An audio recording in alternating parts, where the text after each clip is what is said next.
transmitted, it demonstrates something called tenacity. Tenacity. The transmission of the New Testament textual tradition is characterized by an extremely impressive degree of tenacity.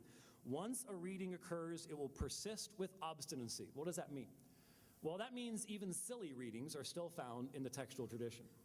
For example, there's one rather humorous manuscript. Evidently, some of you recognize what it's like to, your alarm didn't go off at the right time, you go rushing into class early in the morning. You're not an early morning person anyways. Your coffee tastes bad, and it's just very difficult for you to do a really good job that morning. Well, there were scribes who had days like that. And there was this one scribe, he must have gotten up on the wrong side of the bed one morning, and so he is copying a manuscript that has 2 columns of text. And you're supposed to read down this column and then read down this column. But he wasn't really paying attention that morning, and so he just copied straight across. And unfortunately, this was in the genealogies of Jesus. And so in that manuscript, God has a daddy named Ferris. I don't know, how did you not catch that? You really got to not be paying attention to what you're doing. But you know what? We still have that manuscript, and it's a good thing we do. And you go, why is it a good thing that we would have a manuscript that has a silly error like that?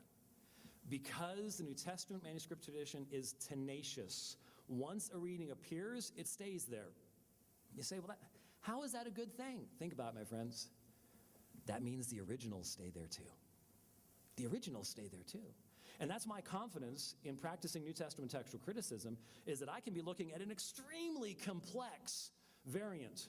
And Mr. Ismail, I'm sure, is going to talk about a number of extremely complex variants. But I can look at it, and today we have more information than any generation has ever had before us. On this iPad, I have more textual information than any generation before me had in one place in any library in the world. It's amazing, absolutely amazing. But I can look at that information, and I can have absolute confidence that one of those readings is the original. I'm not just tilting at windmills. I'm not just engaging in some kind of academic exercise here. The original reading is still there, and I need to determine which one it is. And that is an artifact of the way that God has preserved the New Testament text by having it explode across the known world. Now remember, during the first 300 years of its existence, up until 313, and the peace of the church, what was going on? Christians are being persecuted. A papyrus was found recently that documents the Romans going into a church in Egypt and destroying 300 manuscripts in that single church. In that single church. And there were many Christians who lost their lives for even possessing the Christian scriptures. And so the Christians realized we need to be proliferating this text because there are people who are destroying it.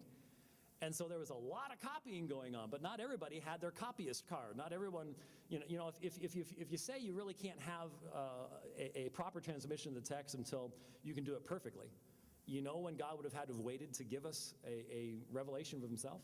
1949, that's when they invented the photocopier. Well, obviously God didn't want to wait that long, and God felt it was quite appropriate to give us his word in a way that would have to be transmitted over time in this fashion. And that he has done, and he has done so in such a way that we can have confidence. In fact, a friend of mine used a very good illustration. He said, what we have in the New Testament is like having a 10,000-piece jigsaw puzzle. Now, what would be worse, to have 10,100 pieces or 9,999? Any of you ever done a 10,000-piece jigsaw puzzle and then discovered the cat ate the last piece? It's a bad thing. It really makes you mad.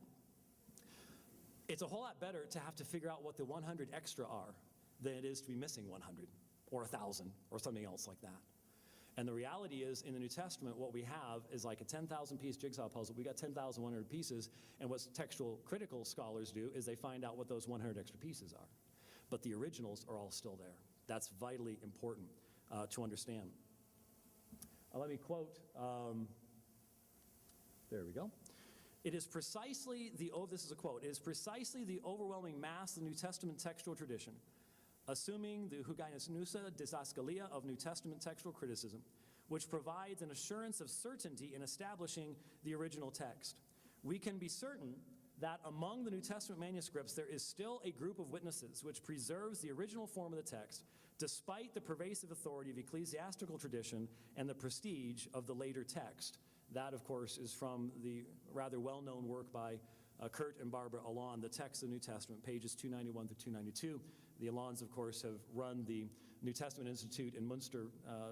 Kurt, of course, has died, but for many, many, many years. So here is someone who knows all of the textual variants and says we can have great certainty that the original is still there.